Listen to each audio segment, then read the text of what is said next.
আজকে আমরা আলোচনা করব ভাষা আন্দোলন নিয়ে এবং এর পিছনের আসল বাস্তবতা কি ছিল। আপনারাও বুঝবেন 7 জন্মের জাউরা আওয়ামী লীগ এবং বামেরা বাংলাদেশিদেরকে কি রকম উজবুক বানাইছে এই 50-55 বছর। এই এপিসোডের শেষ পর্যন্ত দেখলে আপনারা নিজেরাই তাজ্জব হইয়া যাবেন। তাদের প্রতারণার ভণ্ডামি দেখা আজকে আমরা 52 চেতনার বয়ানকে পুরাপুরি ধুলিস্যাৎ কইরা জয় বাংলা কইরা দিব। এর সাথে ভারত, আওয়ামী লীগ এবং বাম বয়ানার তার চেতনার একচ্ছত্র আধিপত্য চিরতরে এই দেশ থেকে লোপ পাবে। চলেন আল্লাহর নামে শুরু করা যাক। প্রথমেই দেখব কি আছে সেই আওয়ামী বাম বয়ান। 1947 সালে পাকিস্তান রাষ্ট্রের আবির্ভাব হয়। তাকে মানে আওয়ামী বাম বাঙ্গু বয়ানে কয় আর কি। পাকিস্তান গঠন হওয়ার পরে পশ্চিম পাকিস্তানের শাসক গোষ্ঠী, বিশেষ করে পাঞ্জাবিরা পূর্ব পাকিস্তানের বাঙালিদের উপরে তাদের ভাষা উর্দু জোর কইরা চাপাইয়া দিতে চাইছিল। পাকিস্তান আন্দোলনের প্রধান নেতা, পাকিস্তানের প্রথম গভর্নর জেনারেল কায়েদে আজম মোহাম্মদ আলী জিন্নাহ ঢাকাতে এসে নাকি কইছিল Urdu and only Urdu shall be the state language of Pakistan. আর এটা শুনে নাকি সবাই না করে চিক্কুর মাইরে উঠেছিল। আর তার মধ্যে ছিল নাকি সোহরাওয়ার্দীর বডিগার্ড। জিন্নাহ এই বক্তৃতা দেয় 2 জায়গায়। 21শে মার্চ রমনা রেস করছে বিশাল জনসভায়, এবং সেই বক্তব্য কোনো প্রতিবাদ হয় নাই, বরং উচ্ছ্বসিত হয়েছিল জনগণ। উনি কইছিলেন ইংরেজিতে কইছিলেন। কি কইছিলেন নিজেরাই শুনেন। Leave no doubt that the state language of Pakistan is going to be Urdu and no other language.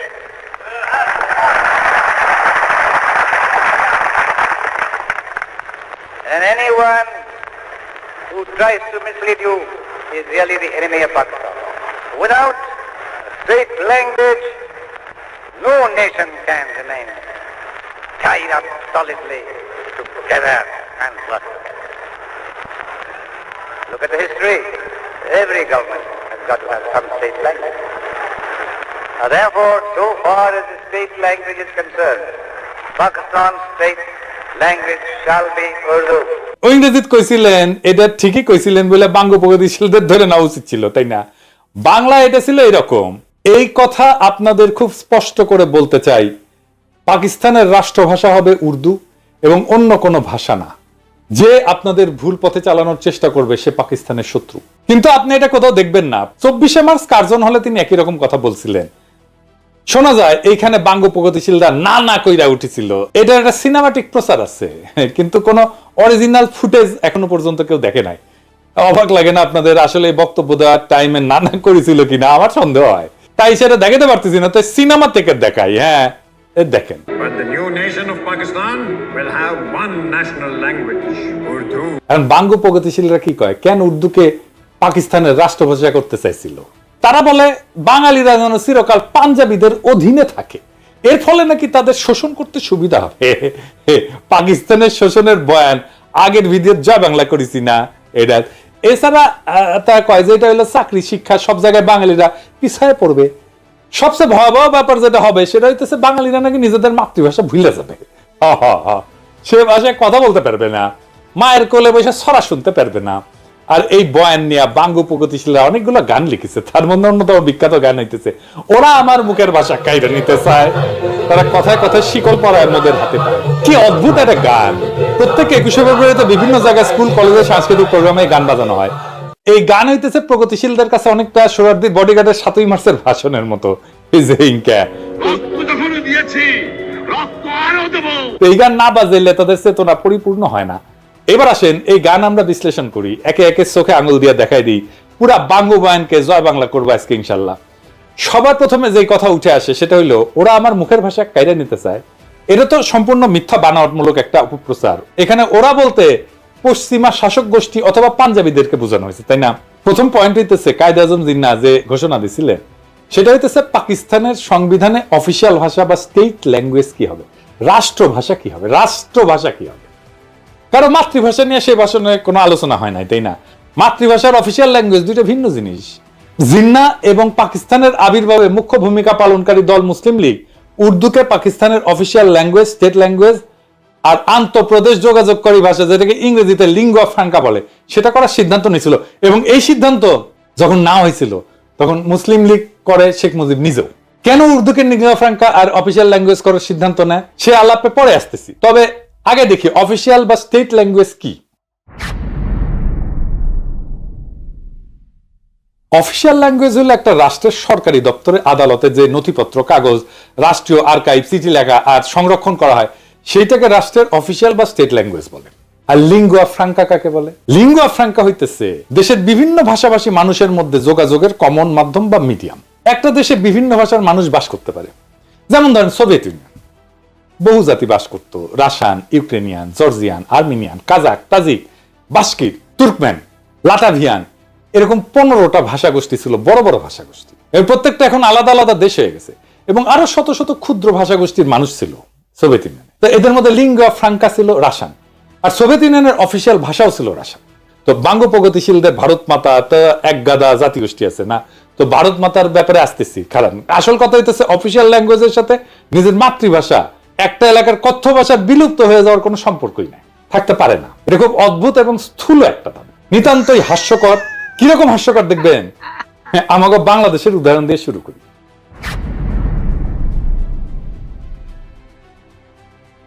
বাংলাদেশের অফিসিয়াল ভাষা হচ্ছে বাংলা, তাই না?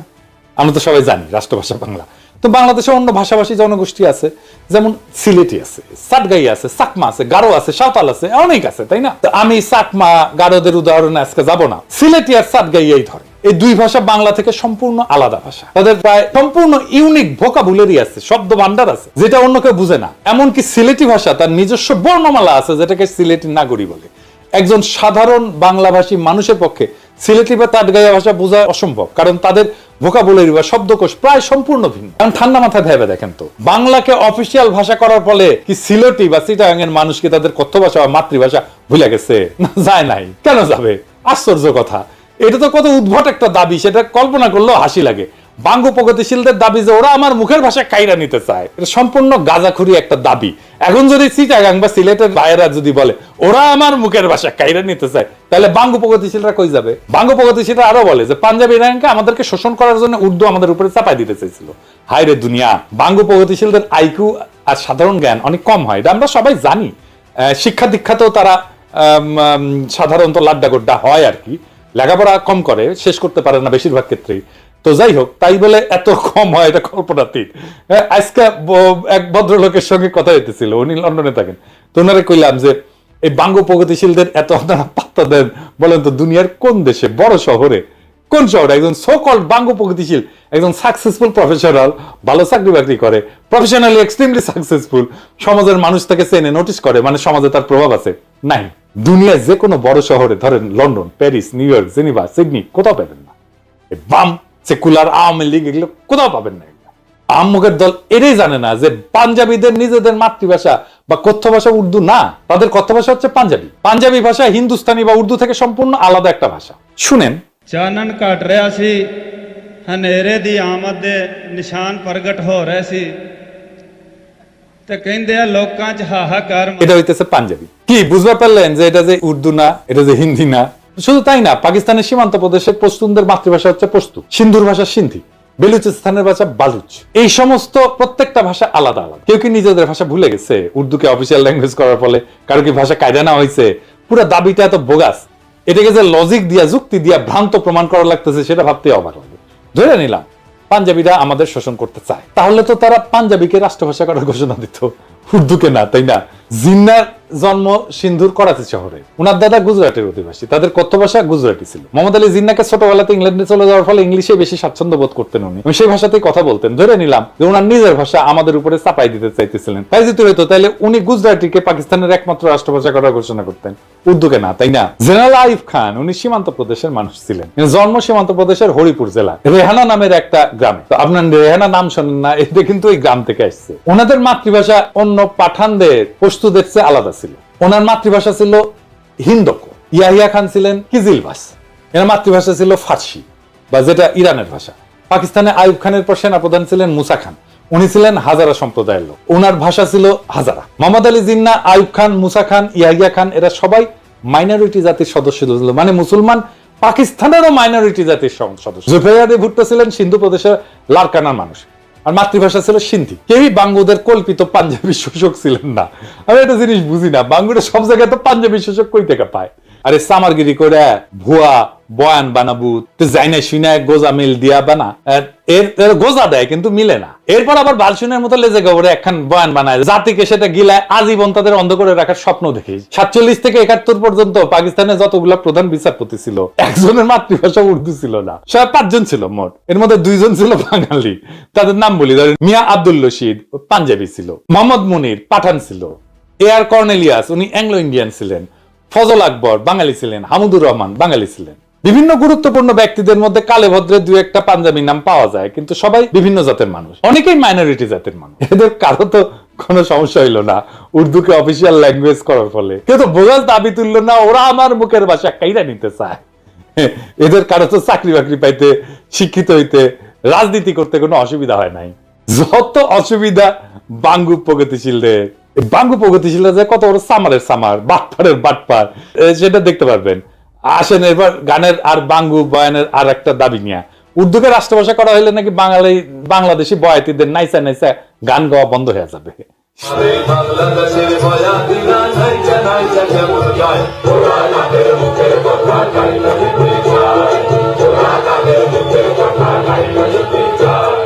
শুধু তাই না, সোহরাওয়ার্দীর বডিগার্ড তার বইতে কি লিখেছে, গায়ক আব্বাসউদ্দিন তারে কি কয় দেখেন। উনি লিখেছেন, তিনি সন্ধ্যায় চলে যাওয়ার পর গানের আসর বসলো। আব্বাসউদ্দিন সাহেব, সোহরাব হোসেন ও বেদারউদ্দিন সাহেব গান গাইলেন। অধিক রাত পর্যন্ত আসর চললো। আব্বাসউদ্দিন সাহেব এবং আমরা রাতে রফিক সাহেবের বাড়িতে রইলাম। রফিক সাহেবের ভাইরাও সকলে ভালো গায়ক, হাসনাত বরকত ভালো গানই গাইতো। এরা আমার ছোট ভাইয়ের মতো ছিল, আমার সাথে জেলও খাটিছে। পরের দিন নৌকায় আমরা রওনা করলাম আশুগঞ্জ স্টেশনের স্ট্যান্ড ধরতে। পথে গান চললো, নদীতে বসে আব্বাসউদ্দিন সাহেবের ভাটিয়ালি গান তাদের নিজের গলা না শুনলে জীবনের একটা দিক অপূর্ণ থেকে যেত। তিনি যখন আস্তে আস্তে গাইতেছিলেন তখন মনে হচ্ছিল নদীর ঢেউগুলোও যেন তার গান শুনতেছে। তারই শিষ্য সোহরাব হোসেন এবং বেদারউদ্দিন তার নাম কিছুটা রেখেছিলেন। আমি আব্বাসউদ্দিন সাহেবের একজন ভক্ত হয়ে পড়েছিলাম। তিনি আমাকে বলছিলেন, মুজিব, বাংলা ভাষার বিরুদ্ধে বিরাট ষড়যন্ত্র চলতেছে। বাংলা রাষ্ট্রভাষা না হইলে বাংলার কৃষ্টি সভ্যতা সব শেষ হয়ে যাবে। আজ যে গানকে তুমি ভালোবাসো এর মাধুর্য মর্যাদা নষ্ট হয়ে যাবে। যা কিছু হোক বাংলাকে রাষ্ট্রভাষা করতেই হবে। আমি কথা দিয়েছিলাম এবং কথা রাখতে চেষ্টা করেছিলাম। কি আজগুবি এক দাবি। বাংলা অফিসিয়াল না হইলে নাকি বাংলার কৃষ্টি সভ্যতা সব শেষ হয়ে যাবে, গানের মাধুর্য মর্যাদা নাকি গোল্লায় যাবে। উজবুকের দল সম্পূর্ণ ডাহা মন গড়া এই সমস্ত দাবি তুলছে। 47-এর আগ পর্যন্ত ইংরেজ আমলে আমাদের অফিসিয়াল ভাষা কি ছিল? হ্যাঁ, কি ছিল? ইংরেজি। তো হ্যাঁ, ইংরেজি, আবার কইতেছি ইংরেজি। তখন কি ইংরেজি আমলে বাংলার বয়াতিরা নাইসা নাইসা গান গাওয়া ভুলে গেছিল? 200 বছরের বেশি তো শাসন করেছিল, তাই না? তো এই 200 বছরে কি গান গাওয়া ভুলে গেছিল? ইংরেজ আমলে বয়াতিরা নাইসা নাইসা গান করে নাই? তখন কি আব্বাসউদ্দিনের বয়ান মতে বাংলার কৃষ্টি সভ্যতা সব শেষ হয়ে গেছিল? তখন কি বাংলা গানের মাধুর্য মর্যাদা গোল্লায় গেছিল? বাংলা সাহিত্য সবচেয়ে বেশি প্রসার লাভ করেছিল কখন? ইংরেজ আমলে। বাংলা ভাষার সৃষ্টি হয়েছে ইংরেজ আমলে। আধুনিক বাংলা ভাষা যেটা আমরা বলি, বিশেষ করে বাংলা গদ্য সাহিত্যের সৃষ্টি হয়েছে ইংরেজ আমলে। পদ্য সাহিত্যের যা প্রসার ঘটছে তার সিংহভাগ ইংরেজ আমলে। বিভিন্ন বাংলা পত্র পত্রিকা, মাসিক সাহিত্য পত্রিকা সব ইংরেজ আমলে শুরু হয়েছিল। 1800 সালে কলকাতাতে ইংরেজদের ফোর্ট উইলিয়াম কলেজ প্রতিষ্ঠার পরে বাংলা সাহিত্য সৃষ্টি এবং প্রসার লাভ করা শুরু করে। বাংলা সাহিত্য এবং কালচার যারা সৃষ্টি এবং ডিফাইন করছে, রাজা রামমোহন রায়, ঈশ্বরচন্দ্র বিদ্যাসাগর, মাইকেল মধুসূদন দত্ত, বঙ্কিম, শরৎ, রবীন্দ্রনাথ, নবীন চন্দ্র সেন, সব কয়টা ইংরেজ আমলের মানুষ। ইংরেজ আমলে ইংরেজি অফিসিয়াল ভাষা নিয়ে তাদের তো বাংলা সাহিত্য চর্চার বিকাশে কোনো বাধা সৃষ্টি হয় নাই। আর 47 সালে পাকিস্তান তৈরির পর আব্বাসউদ্দিন, আব্দুল লতিফ এগুলো চেতনার চোদন জায়গায় উঠলো। 47-এর আগে আব্বাসউদ্দিন লতিফেরা গান করে নাই, ওদের কাছে গানের মাধুর্য তখন গোল্লায় যায় নাই। পাকিস্তান উর্দুকে অফিসিয়াল ভাষা করতে গেল, চেতনা জায়গায় উঠলো। উর্দুর ইতিহাস নিয়ে একটু পরে আসতেছি। এদের দাবি যে কত শয়তানি আর ষড়যন্ত্র ভরা সেটা আস্তে আস্তে টের পাবেন। মুঘল আমলে মুঘলদের রাজ দরবার এবং সুবা এবং প্রদেশগুলোতে অফিসিয়াল ভাষা ছিল ফার্সি। মুঘলদের যাবতীয় ডকুমেন্ট, পরোয়ানা, ইতিহাস সবকিছুই ফার্সিতে রচিত হইত। সিরাজউদ্দৌলা, আলীবর্দী, মুর্শিদ কুলি খান এদের আমলে যাবতীয় হুকুম, পরোয়ানা ফার্সি শিকস্তা স্টাইলে লেখা হইতো। এই যে দেখেন, এটা শিকস্তা ক্যালিগ্রাফি স্ক্রিপ্টের একটা উদাহরণ। পলাশী যুদ্ধের পর ইংরেজরা প্রথম 80 বছর মানে 1757 থেকে শুরু করে 1837 সাল পর্যন্ত মুঘলদের ফার্সিকে অফিসিয়াল ভাষা হিসেবে বহাল রাখে। সেই সময় তাদের যাবতীয় অফিসিয়াল ডকুমেন্ট, খাজনার হিসাব ইত্যাদি ফার্সিতেই লেখা হইতো। ইংরেজ সাহেবদের বিভিন্ন চিঠি, আদেশ, পরোয়ানা ইত্যাদি তাদের দেশীয় সেক্রেটারিরা ফার্সিতে লিখে কম্পোজ করে দিত। এই সেক্রেটারিদেরকে বলা হইতো মুন্সি। মুন্সি, হ্যাঁ, প্রচুর হিন্দু ইংরেজি এবং ফার্সি ভাষা শিখে এই মুন্সির কাজ করত। তাদের টাইটেল ছিল মুন্সি। আমাদের গৌতম দাস দাদা আছেন না, আপনারা পছন্দ করেন খুব, আসল নাম হইতেছে গৌতম দাস মুন্সি। উনার ছোট ভাই বিশ্বজিৎ দাস মুন্সি, উনি লেখেন মুন্সি বিশ্বজিৎ। এবার বুঝেছেন তো 1837 সালে লর্ড অকল্যান্ড ব্রিটিশ ইন্ডিয়ার অফিসিয়াল ল্যাঙ্গুয়েজ ফার্সি থেকে ইংরেজি আর উর্দুতে বদল করে। জিয়া, দুইটা অফিসিয়াল ল্যাঙ্গুয়েজ ছিল, ইংরেজি আর উর্দু। ইংরেজ আমলে 1837 সাল থেকে ব্রিটিশ ভারতে ইংরেজির পাশাপাশি উর্দু ছিল অফিসিয়াল ভাষা। 47 সাল পর্যন্ত এই সিস্টেম বহাল থাকে। ইংরেজ অফিসাররা ব্রিটিশ ইন্ডিয়ান আর্মিতে তাদের নেটিভ সোলজারদের সাথে কি ভাষায় কথা বলতো শুনবেন? উর্দুতে। মহারানী ভিক্টোরিয়া তার হিন্দুস্তানি ব্যক্তিগত খাদেম মুন্সি আব্দুল করিমের কাছ থেকে উর্দু ভাষা শিখছিলেন। শুধু তাই না, মহারানী ভিক্টোরিয়া তার নিজের ডায়েরি ইংরেজির পাশাপাশি উর্দুতেও লিখতেন। ওনার ডায়েরির 13 ভলিউম উনি উর্দুতে লিখছেন নিজের হাতে।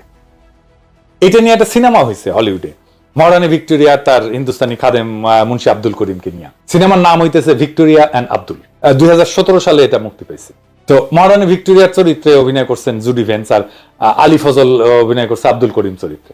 কাজেই ইংরেজ আমলে 47 পর্যন্ত রবীন্দ্রনাথ, শরৎ, বঙ্কিম, ঈশ্বরচন্দ্র এরা সাহিত্য চর্চা করতে পারবে, কাব্য রচনা করতে পারবে, মাসিক পত্রিকা ব্যয় করতে পারবে, বাংলাদেশের বয়াতিরা নাইচা নাইচা গান গাইতে পারবে, তাতে কোনো অসঙ্গতি নাই। কিন্তু 47 সালে পাকিস্তান হওয়ার পর পাকিস্তানের অফিসিয়াল ভাষা উর্দু করতে গেলে বাঙ্গ প্রগতিশীলদের পাছায় আগুন ধরে গেল। এবার গানের অন্য অংশে আসি।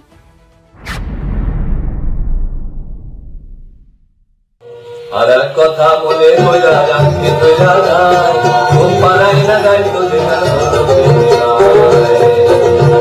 ও মায় সোনা মানির জাদু বলে চুমা দিয়া লইত বলে সোনা মানির জাদু বলে চুমা দিয়া লইত বলে আলো জাদুর কইরা কইত মরে আর জানা মার বুকে যায় ওরা মায়ের মুখে কথা কইতে যায় ওরা মায়ের মুখে কথা কইতে।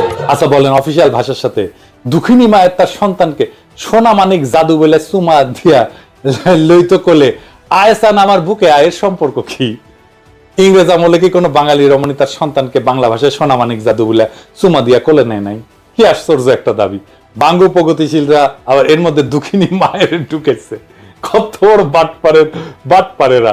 পাকিস্তান প্রতিষ্ঠা হওয়ার পরে জিন্নাহ এবং তার পরবর্তী গভর্নর জেনারেল আর প্রধানমন্ত্রী খাজা নাজিবুদ্দিন তাদের ভাষণে সুস্পষ্ট করে বলছিলেন যে পাকিস্তানের কোন প্রদেশের প্রাদেশিক অফিসিয়াল ভাষা কোনটা হবে সেটা প্রদেশের আইনসভা ঠিক করবে, কিন্তু অল পাকিস্তান লিঙ্গুয়া ফ্রাঙ্কা হবে উর্দু। আগেই বলছি পাকিস্তানে বহু ভাষার মানুষ বাস করত, পাঞ্জাবি, বাঙালি, পাঠান, বালুচ, হাজরা, সিন্ধি, কিজিলবাস। এদের সবার আন্তঃযোগাযোগ বা ইন্টার কমিউনিকেশনের জন্য উর্দু ছিল সবচেয়ে মোক্ষম ভাষা, কারণ এরা সবাই উর্দু জানতো। মানে ধরেন হাজরা সম্প্রদায়ের মানুষ বাংলা জানে না তো, বেলুচরা বাংলা জানে না তো, তাহলে রাষ্ট্রভাষা যদি বাংলা করে তাহলে কেমনে হবে বলেন তো? উর্দু শব্দটা আসছে তুর্কি ভাষা থেকে। মূল তুর্কি শব্দটা ছিল অর্দু, যার অর্থ হচ্ছে সেনাবাহিনী বা সামরিক শিবির বা ক্যাম্প। এই অর্দু শব্দটা পরবর্তীতে ফার্সি, তারপরে উর্দুতে এসে দাঁড়ায় জাবানি উর্দু, অর্থাৎ সেনাবাহিনীর ভাষা। এই উর্দু থেকেই উর্দি মানে সেনাবাহিনীর পোশাক শব্দটা আসছে। কেন উর্দু? এর জন্য অল্প একটু ইতিহাস বলি, শোনেন, ভালো লাগবে আপনাদের। আরবরা যখন নবীজির ওফাতের পর বিভিন্ন সাম্রাজ্য যেমন রোমান, পারস্যদের পরাজিত কইরা নিজেদের সাম্রাজ্য বানায়, সেটা সর্বপ্রথম উমাইয়া আমলে ভারতবর্ষ পর্যন্ত পৌঁছায়। মোহাম্মদ বিন কাসেমের নেতৃত্বে মুসলমানরা 711 সালে মাকরান, বেলুচিস্তান আর সিন্ধু প্রদেশ জয় করে। মোহাম্মদ বিন কাসিম সিন্ধু থেকে নদী ধইরা উত্তর দিকে বর্তমান পাঞ্জাবের মুলতান পর্যন্ত জয় করছিলেন। এইখানে আরবদের বিজয় থেমে থাকে প্রায় 300 বছর। ততদিনে উমাইয়াদের পতন হইয়া আব্বাসীয় খলিফারা আসছেন এবং আব্বাসীয় সাম্রাজ্য দুর্বল হইয়া বিভিন্ন খণ্ডে বিভক্ত হয়ে গেছে। আব্বাসীয় সাম্রাজ্যের পূর্ব দিকের প্রদেশ ইরান, খোরাসান আর তুরানে সামানিদ নামে একটা সালতানাত প্রতিষ্ঠা হয় 874 থেকে 999 সাল পর্যন্ত। তুরান হইতেছে তুর্কিদের এলাকা। খোরাসানের উত্তরে একটা বিখ্যাত নদী আছে যার নাম আমোদরিয়া, আপনারা শুনছেন না? গ্রিকরা একে অক্সাস বলতো। আলেকজান্ডার দ্য গ্রেট এই নদী ক্রস করছিলেন তার যুদ্ধযাত্রায়। সেই নদী হইতেছে ইরান আর তুরানের সীমানা। সেই নদীর উত্তরে তুরানি বা তুর্কিরা থাকতো। তুরানি তুর্কি ট্রাইব গুলা অশ্বারোহী বা নমাডিক ছিল। সামানিদ সুলতানেরা ইরানি ছিল এবং তারা ফার্সি ভাষায় ব্যাপক পৃষ্ঠপোষকতা করত। আধুনিক ফার্সি সাহিত্য সামানিদ আমল থেকে শুরু হয়েছে। ফার্সি লেখা হয় আরবি হরফে। ইরানের মহাকবি ফেরদৌসি এই সময়ের মানুষ। সামানিদ সুলতানেরা তাদের রাজসভা এবং সামরিক বাহিনীতে তুরানি অশ্বারোহীদের ব্যাপকভাবে রিক্রুট করছিল। এদের মধ্যে একজন তুর্কি সেনাপতি আলেপ্তেগিন 962 সাল বর্তমান আফগানিস্তানের গজনি শহর জয় করে এনে নিজের একটা সাম্রাজ্যের গোড়াপত্তন করে এই আলাপ্তিগিনের নাতি বা দৌহিত্র হচ্ছে গজনির বিখ্যাত সুলতান মাহমুদ, যিনি অশ্বারোহী তুর্কি বাহিনী নিয়ে ভারতবর্ষের পাঞ্জাব বিজয় করে তার সাম্রাজ্য যোগ করে। এর ফলে আরবদের বেলুচিস্তান এবং সিন্ধু বিজয়ের প্রায় 300 বছর পর মুসলমানরা বর্তমান সীমান্ত প্রদেশ পাঞ্জাব বিজয় করে। সুলতান মাহমুদ এবং পার্শ্ববর্তী গজনির সুলতানেরা তুর্কি হওয়া সত্ত্বেও তারা সামানিদ সুলতানদের অনুসরণে ফার্সিকেই নিজেদের অফিসিয়াল ভাষা হিসেবে ব্যবহার করতেন। সুলতান মাহমুদ মহাকবি ফেরদৌসিকে নিয়ে পারস্যের মহাকাব্য শাহনামা রচনা করছিলেন। আপনারা জানেন না যে বিখ্যাত শাহনামা? তো গজনির এই সালতানাত 1186 সাল পর্যন্ত ছিল। 1186 সাল পর্যন্ত আফগানিস্তানের ঘুর শহরের তুর্কিক সেনাপতি মুইজুদ্দিন মোহাম্মদ ঘুরি গজনির সালতানাতকে বিজয় করে যোগ করেন নিজের সাম্রাজ্যে। এরপর উনি 1192 সালে দিল্লির কাছে নিজের বর্ম আচ্ছাদিত ঘোড়শওয়ার হেভি ক্যাভারলি এই তুর্কি বাহিনী নিয়ে তরাইনের যুদ্ধে রাজপুত রাজা পৃথ্বীরাজ চৌহানকে পরাজিত করে ভারতবর্ষের মুসলমানদের প্রথম কেন্দ্র দিল্লি সালতানাত প্রতিষ্ঠা করেন।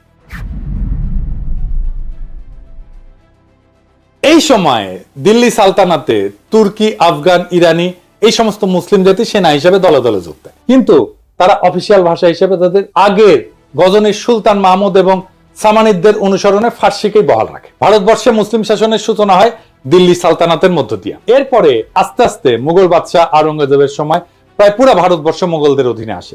মুঘলরাও ফার্সির ব্যবহার জারি রাখে।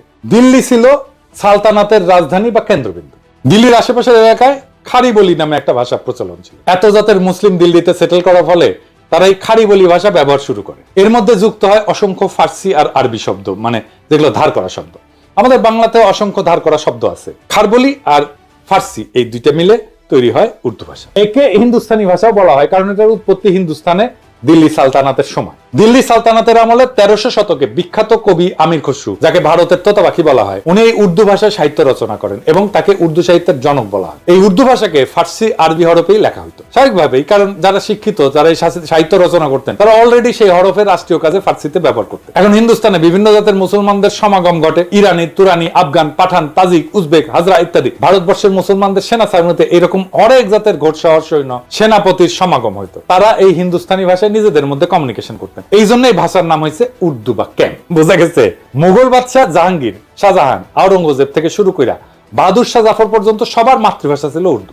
শেষ বাদশাহ বাহাদুর শাহ জাফর উর্দুতে একজন উৎকৃষ্ট কবিও ছিলেন। মুসলমানরা যখন ডেকান বা হিন্দুস্তানের দক্ষিণে নর্মদা নদীর বিন্ধ্য পর্বতমালার দক্ষিণে নিজেদের সালতানাত এক্সপ্যান্ড করে, সেই ডেক্কানেও মুসলমানরা লিঙ্গুয়া ফ্রাঙ্কা হিসেবে উর্দু ব্যবহার করে। দক্ষিণের উর্দুতে তামিল, তেলেগু থেকে অনেকগুলো ধার করা শব্দ আছে, এই জন্য সেটাকে দক্ষিণী উর্দু বলা হয়। কিন্তু হায়দ্রাবাদের নিজামরা যাতে তুর্কি হইলেও তারা হায়দ্রাবাদে উর্দুতেই কথা বলতেন। এমনকি হায়দার আলী আর টিপু সুলতান সুদূর দক্ষিণে মহীশূর রাজ্যের পত্তন করলেও সেখানেও মুসলমানরা লিঙ্গুয়া ফ্রাঙ্কা হিসেবে উর্দু ব্যবহার করতেন। যেমন ভারতের তেলেঙ্গানা রাজ্য ডেকান বা দাক্ষিণাত্যের একটা রাজ্য। ডেকানের হিন্দুদের ভাষা উত্তর ভারত থেকে আলাদা। দক্ষিণ ভারতের হিন্দুরা উত্তর ভারতের হিন্দিতে কথা বলতে চায় না। তেলেঙ্গানার মূল আঞ্চলিক ভাষা তেলেগু। সেই তেলেঙ্গানার মুসলমানরাও উর্দুকে নিজেদের লিঙ্গুয়া ফ্রাঙ্কা হিসেবে ব্যবহার করে। এই যে দেখেন, তেলেঙ্গানার রাজধানী শহর হায়দ্রাবাদের এমপি আসাদুদ্দিন ওয়াইসি উর্দুতে বলা কথা আর ভাষণ। तरीके से उसको तरतीब दी गई कि अक्सरती तबके के लोग जीत जाएं और मुस्लिम अकलियत के लोग कामयाब होने में बड़ी मुश्किलात पेश आए। इसीलिए 2007 में सच्चर कमेटी ने कहा था, सिफारिशात में कहा कि अब जब हदबंदी होगी तो माकूल तरीके से बनाया जाए ताकि मुसलमान पार्लियामेंट और असेंबली के इलेक्शन जीत सके। পুরা উপমহাদেশে পাঠান, পাঞ্জাবি, সিন্ধি, উত্তরপ্রদেশ, হায়দ্রাবাদ, কর্ণাটক, দক্ষিণী সব জাতের মুসলমান উর্দুকে লিঙ্গুয়া ফ্রাঙ্কা হিসেবে ব্যবহার করে। কারো কারো মধ্যে কোনো কুরকুরানি কিন্তু হয় নাই। এক বিচিত্র উদ্ভট কারণে আওয়ামী ভারতীয় প্রোপাগান্ডায় বিশাল উপমহাদেশের বিভিন্ন জাতের মুসলমানদের মধ্যে শুধু পূর্ব বাংলার বাঙালিদেরকে উর্দুতে ঘৃণা করা শিখাইতে সক্ষম হয়েছে। কিন্তু হিন্দু আর্যদের সংস্কৃত ভাষা থেকে শব্দ নিয়ে উর্দু ভাষাকে হিন্দিতে রূপান্তর করার পর সেই হিন্দিকে আবার এইসব বাঙ্গ প্রগতিশীলদের কাছে জনপ্রিয় করছে।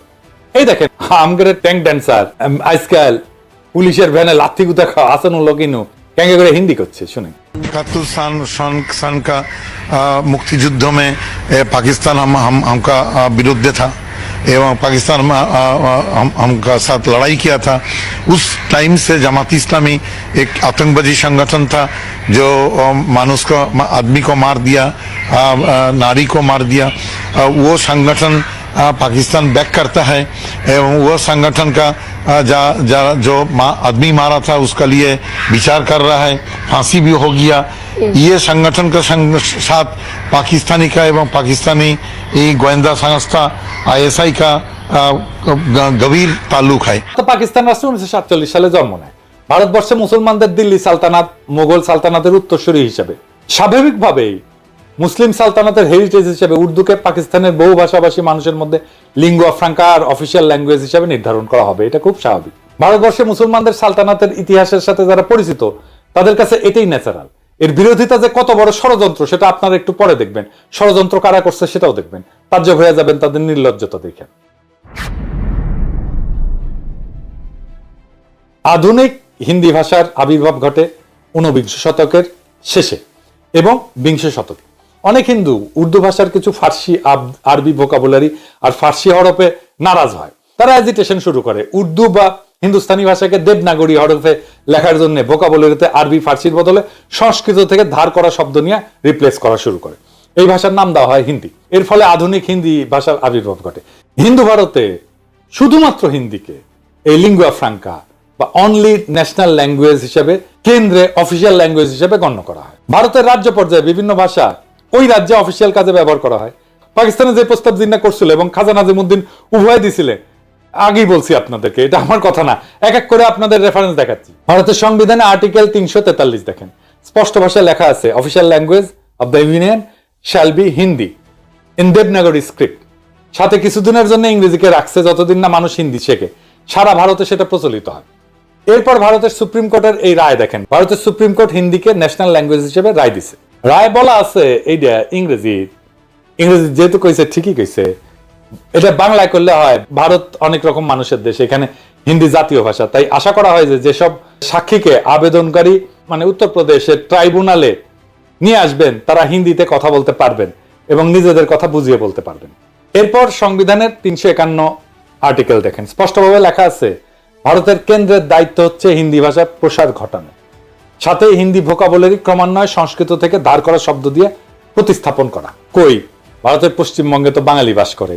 বাংলা সাহিত্য কালচার সংস্কৃতি বলতে যা বুঝি সেটার গোড়াপত্যন্ত ঘটে পশ্চিমবঙ্গের হিন্দু ভদ্রলোক ব্রাহ্মণ কায়স্থ বৈদ্য এদের হাতে।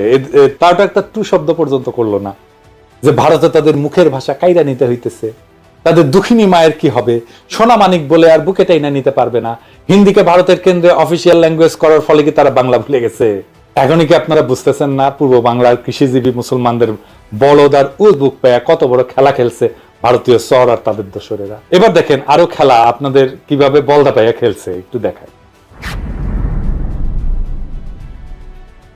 বাঙ্গু প্রগতিশীলরা রবীন্দ্রনাথ কইতে কইতে অজ্ঞান হয়ে ক্যাট হয়ে পড়ে যায়। এই যে কয়েকদিন আগে সঞ্জিতা খাতুন মারা গেল, তার লাশের পাশে রবীন্দ্রসঙ্গীত গাইলো, ভিডিও দেখেন।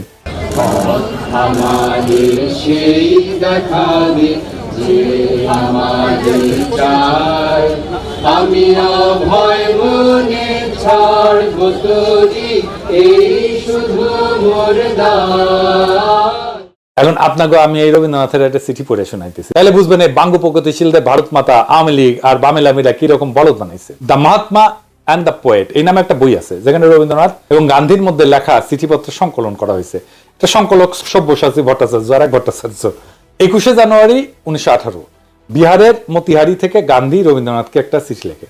এই পত্রে গান্ধী রবীন্দ্রনাথের মতামত জানতেছে একটা বিষয়টা হইতেছে হিন্দিকে ভারতের একমাত্র জাতীয় ভাষা বা ন্যাশনাল ল্যাঙ্গুয়েজ করার ব্যাপারে, এই ভাষাকে আন্তঃপ্রদেশ যোগাযোগ এবং জাতীয় সমস্ত কমিউনিকেশনের ব্যাপারে চালু করা গান্ধীর প্রশ্ন ছিল এইরকম ইংরেজি, যে এটা কি ঠিক না যে হিন্দি একমাত্র সম্ভাব্য জাতীয় ভাষা এবং বিভিন্ন আন্তঃপ্রদেশের যোগাযোগের জন্য ভাষা হইতে পারে? চিঠির উত্তরে শান্তিনিকেতন থেকে 24 জানুয়ারি 1918 রবীন্দ্রনাথ এই প্রস্তাবে সম্মতিসূচক মতামত দেন এবং হিন্দিকে ভারতের একমাত্র জাতীয় ভাষা যা আন্তঃপ্রদেশ যোগাযোগের জন্য উপযুক্ত বলে মতামত প্রদান করেন। তিনি স্পষ্ট বলছিলেন, হ্যাঁ, হিন্দি একমাত্র সম্ভাব্য জাতীয় ভাষা হইতে পারে ভারতের। আবার পড়ে শোনাচ্ছি, Hindi is the only possible national language in India. তবে এও বলেন যেহেতু তাদের প্রজন্ম ইংরেজি শাসনের অধীনে বড় হয়েছে, ইংরেজি ভাষাতে নিজেদের মতামত আর্টিকুলেট করে হিন্দিকে সম্পূর্ণরূপে প্রচলন করতে আরেক জেনারেশন বড় হওয়া লাগবে। গান্ধী গুজরাটি, মাতৃভাষা গুজরাটি, এবং রবীন্দ্রনাথ বাঙালি, বিনা দ্বিধায় হিন্দিকে একমাত্র জাতীয় ভাষা হিসেবে মাইনে নিল। ভারত স্বাধীন হওয়ার পরে ভারতের সংবিধানেও হিন্দিকে একমাত্র অফিসিয়াল ভাষা হিসেবে ঢুকানো হইল। এবং এর পাশে ইংরেজিকে রাখা হইল যতদিন নতুন প্রজন্ম হিন্দি না শিখে। যে বাঙ্গ প্রগতিশীলরা এত রবীন্দ্রনাথ বই করলে পাগল হইয়া যায়, কাইট হয়ে পড়ে যায়, সে রবীন্দ্রনাথ নিজেই তো তার দেশ ভারতে হিন্দিকে সর্বভারতীয় ভাষা হিসেবে প্রমোট করছে। এখানে বাঙ্গ প্রগতিশীলদের আইকন রবীন্দ্রনাথ তো হাউকা করে নাই যে সে তার মাতৃভাষা ভুলা যাবে। পশ্চিম বাংলার কোন কবি সাহিত্যিক তো এটা একটা টু শব্দ করে নাই, যেহেতু রবীন্দ্রনাথ কইছে ঠিকই কইছে। আর জিন্না একই কথা কইয়া ভিলেন হইয়া গেল বাঙ্গ প্রগতিশীলদের কাছে। এটা কত বড় সামার বাটপারের বাটপার দেখেছেন। ভারতের কেন্দ্রে, সচিবালয়, আদালতে, আর্মিতে সব জায়গায় অফিসিয়াল ভাষা হচ্ছে হিন্দি বা ইংলিশ। সব ফাইলপত্র, যোগাযোগ, চিঠি আদান প্রদান হিন্দি অথবা ইংলিশে করা লাগে। ভারতের পার্লামেন্টে কথা বলতে গেলে হিন্দি বা ইংলিশ ব্যবহার করতে হয়। পার্লামেন্টের মেম্বার, রাজনীতিবিদ যদি বকলম বা মূর্খ হয় তাহলে স্পিকারের বিশেষ অনুমতি নিয়ে অন্য ভাষায় বক্তৃতা দিতে পারে, যদিও সেই বক্তব্য কেউ শুনে না। এই যে দেখেন, পশ্চিমবঙ্গের লোকসভার একজন সদস্য অভিষেক ব্যানার্জি ডায়মন্ড হারবার 24 পরগনা আসনের এমপি, লোকসভায় হিন্দিতে কথা হচ্ছে। দেখেন, कबर रखिए और कुर्सी का पीटी बांध लीजिए, मौसम बिगड़ने वाला है। आप डायरेक्शन देंगी ये मुझे? पश्चिम बंगाल के चीफ मिनिस्टर ममता बनर्जी सदन के सदस्य है नहीं है, तो उन्होंने क्यों टिप्पणी किया? বাঙ্গু প্রগতিশীলরা তো ভারত মাতা শুইয়া কায়েত, এরা কিন্তু ভারত মাতার বিরুদ্ধে একটা টু শব্দ করবে না। আপনাদের কি আসলে বিশ্বাস হয় যেই সব 7 জন্মের জাউরাজ, আওয়ামী লীগ, সিপিবি, বামপন্থী বুদ্ধিজীবী সাহিত্যিক যেমন শাহরিয়ার কবির, কমিউনিস্ট মুনির চৌধুরী, যারা ভাষা আন্দোলন নিয়ে লাফাইছে, তারা কি এইটার জবাব দিতে পারবে যে যদি 47-এর দেশভাগ না হইয়া আমরা যদি অখণ্ড ভারতের অংশ হইতাম তাহলে কেন্দ্রে অফিসিয়াল ভাষা কি হইতো? হিন্দি হইতো তো, তাই না? তো তারা কি হিন্দি ব্যবহারের বিরুদ্ধে একটা টু শব্দ করতো? তারা তো তাদের গুরুদেব রবীন্দ্রনাথের আদেশ দেখে কাইট হয়ে পড়ে যেত। আসলে ওদের সবসময় উদ্দেশ্য ছিল ভারত মাতার এজেন্ডা বাস্তবায়ন করা। আমাদের আগের 2টা এপিসোডে দেখাইছি, এই এপিসোডের মাধ্যমে সেটা আবার স্বতঃসিদ্ধভাবে প্রমাণ করলাম আপনাদের সামনে আরেকবার। এরা সব সময় এই ভূখণ্ডের মুসলমানদেরকে দুর্বল করে রাখতে চাইছে, এখনো সেটার জন্য আপ্রাণ চেষ্টা করে যাচ্ছে। সেই জন্য প্রথম থেকে ষড়যন্ত্র করে তাদের দেশীয় লেসপেন্সারদের মাধ্যমে এই সমস্ত ভুয়া বয়ান তৈরি করে বিলি করেছে। পাকিস্তান তৈরি হওয়ার পর থেকে এদের উদ্দেশ্য ছিল উপমহাদেশের মুসলমানদের মধ্যে যাতে বন্ধন না থাকে, একতা না থাকে, মুসলমানরা যাতে কোনোভাবে এক দেশে বসবাস না করে। মুসলমানরা যদি একতাবদ্ধ শক্তিশালী থাকে তাহলে তো ভারত মাতার বিশাল বিপদ সামনে, তারা তাদের অখণ্ড ভারত পুনরুদ্ধারের স্বপ্ন বাস্তবায়ন করতে পারবে না। এই জন্যই ভারত নিজে হিন্দিকে নিজের অফিসিয়াল ল্যাঙ্গুয়েজ বানায় পূর্ব বাংলার মুসলমানদেরকে উজবুক বানাইছে তাদের দেশীয় দোসরের মাধ্যমে। এখনো খেয়াল করলে দেখবেন ইউটিউবে বা ফেসবুকে পশ্চিমবঙ্গের বাঙালিরা এসে এই ব্যাপারে উস্কানি দেয়। যখন কোনো উর্দু গানে বা পাকিস্তানের কোনো কিছুতে বাংলাদেশি কেউ লাভ দেয়, লাইক দেয় বা কোনো একটা কমেন্ট করে, এইসব পশ্চিমবঙ্গের বাটপাট সামাররা এসে কয় তোদের ভাষা উর্দু নাকি? কত বড় সামারেরা! তখন এরা ওপার বাংলা থেকে ভাষা আন্দোলনে ব্যাপকভাবে উস্কানি দিছিল, প্রোপাগান্ডা চালাইছিল। এদের প্রোপাগান্ডা কি জিনিস সেটা সবাই আজকে ভালোভাবে বুঝছেন। দেখেন, আপনাকে মৌলিক যখন কেন্দ্রে যায়, মোদির সাক্ষাৎকার নেয়, তখন হিন্দিতে কথা কয়। मोदी जी रिपब्लिक बांग्ला में पहली बार, बहुत बहुत स्वागत है। नमस्कार, बहुत बहुत शुक्रिया आपको मोदी जी। मोदी जी, ये जो पूरा जो माहौल है, हजारों में लोग यहाँ पे आए हैं, क्या कुछ नहीं हुआ? ये प्रोग्राम को बंद करने के लिए लोगों को रोका गया, 144, 144 इशू कर किया गया, बहुत सारे जगहों पे रोक नहीं पाए। ममता बनर्जी को मोदी से इतना डर क्यों है? পশ্চিমবঙ্গের হিন্দু বাঙালিদের কাছে এটা কিন্তু কোনো আপত্তির বিষয় না, কিন্তু মুসলমানরা উর্দু কইলে তাদের হোগা জ্বলে যায়, তাদের হোগায় আগুন জ্বলে ওঠে দাউ দাউ করে। এইবার আসি ষড়যন্ত্রের অন্তিম পর্যায়ে। 52 সালের 21শে ফেব্রুয়ারির ঘটনা। 21শে ফেব্রুয়ারি নিয়ে যেই বয়ান প্রচলিত তাতে বলা হয় পাকিস্তানি পুলিশ হঠাৎ কইরা বলা নাই কওয়া নাই নিরীহ ছাত্রদের মিছিলে গুলি বর্ষণ করে, যেখানে তারা রাষ্ট্রভাষা বাংলা চাই স্লোগান দিতে দিতে শান্তিপূর্ণ মিছিল করতেছিল। এর ফলে হতাহত হয় বেশ কিছু ছাত্র জনতা, কিন্তু বাস্তবতা ছিল সম্পূর্ণ বিপরীত। প্রথম পয়েন্ট হচ্ছে, গুলি চালাইছিল প্রাদেশিক সরকার, কেন্দ্রীয় সরকার না। পুলিশ ছিল প্রাদেশিক সরকারের অধীনে এবং পূর্ব বাংলা পুলিশে বাঙালিরাই চাকরি করত। প্রাদেশিক সরকারও সম্পূর্ণভাবে বাঙালি ছিল। মুখ্যমন্ত্রী ছিল ময়মনসিংহের নুরুল আমিন, মন্ত্রিসভা ক্যাবিনেট ছিল 100% বাঙালি। দ্বিতীয় গুরুত্বপূর্ণ পয়েন্ট হইতেছে, পুলিশ লাফায় এসে ছাত্রদের উপরে গুলি চালায় না। আওয়ামী লীগ এবং কমিউনিস্ট পার্টির ছাত্র সংগঠন অনেক উস্কানি দিয়াও কোনো পাল্টা সারা না পেয়ে একটা সিন ক্রিয়েট করার জন্য প্রাদেশিক আইনসভার দিকে হামলা করতে যায়। তখন প্রাদেশিক আইনসভা ছিল এখন যেটা বাংলা একাডেমি, ওইটা। সেদিন প্রাদেশিক আইনসভার সদস্যদের একটা মিটিং এর ডেট ছিল, সেখানে আওয়ামী বামেরা প্রাদেশিক আইনসভার সদস্যদেরকে আইনসভায় যোগ দিতে বাধা প্রদান করে শারীরিকভাবে, তাদের গাড়ি পর্যন্ত আটকায়। পুলিশ এসে তাদেরকে সরাই দিতে চায়, রাস্তা ক্লিয়ার করে দিতে চায়। তখন লীগের আর কমিউনিস্টদের ছাত্রকারা পুলিশের উপরে চড়াও হয়, পুলিশ লাঠিচার্জ করে। লীগের গুন্ডারা এরপরে পুলিশের দিকে ঢিল ইট পাটকেল ছড়া শুরু করে এবং পুলিশেরা আহত হয়। তো এই সমস্ত বামেরা কি ধরনের হয় দেখেছেন তো, পুলিশদেরকে কিভাবে আক্রমণ করে এবং তারপরে বলে আমাকে আক্রমণ করছেন কেন, দেখেন না? এই যে দেখেন,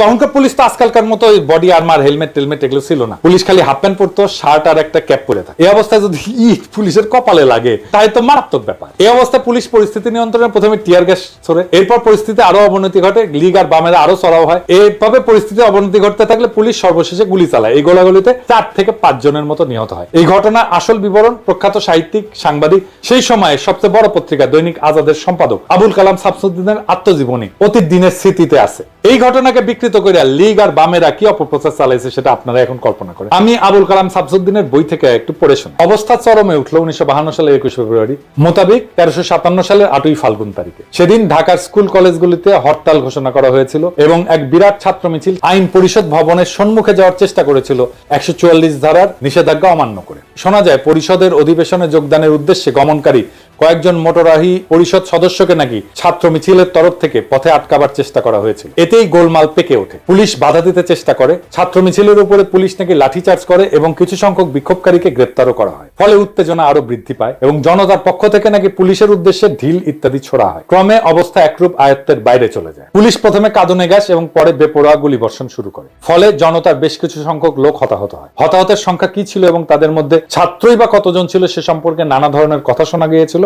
সঠিক হিসাব যে কারণেই হোক পাওয়া যায় নাই, পাওয়ার উপায় ছিল না। এই পুরো এপিসোড শোনার পরে এখন আপনারা ঠিক করেন, আপনারা কি ভারতীয় আধিপত্যবাদ নামের বৃক্ষের প্রথম শিকড় ছিল শহীদ মিনার, এটা বুঝতে পারছেন?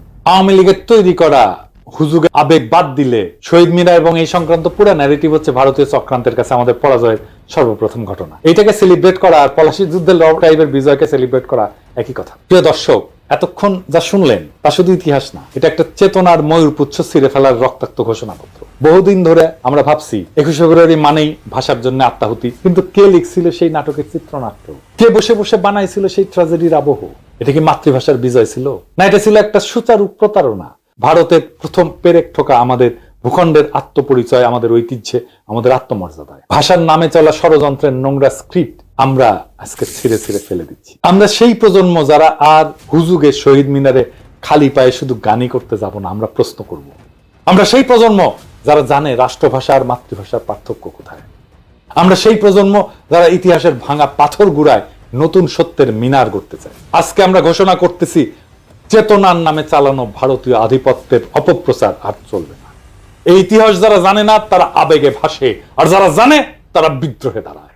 এটাই শেষ কথা। আজ চেতনার বেদীদের শ্রদ্ধা নয়, আত্ম অনুসন্ধান চাই। ইনকিলাব জিন্দাবাদ।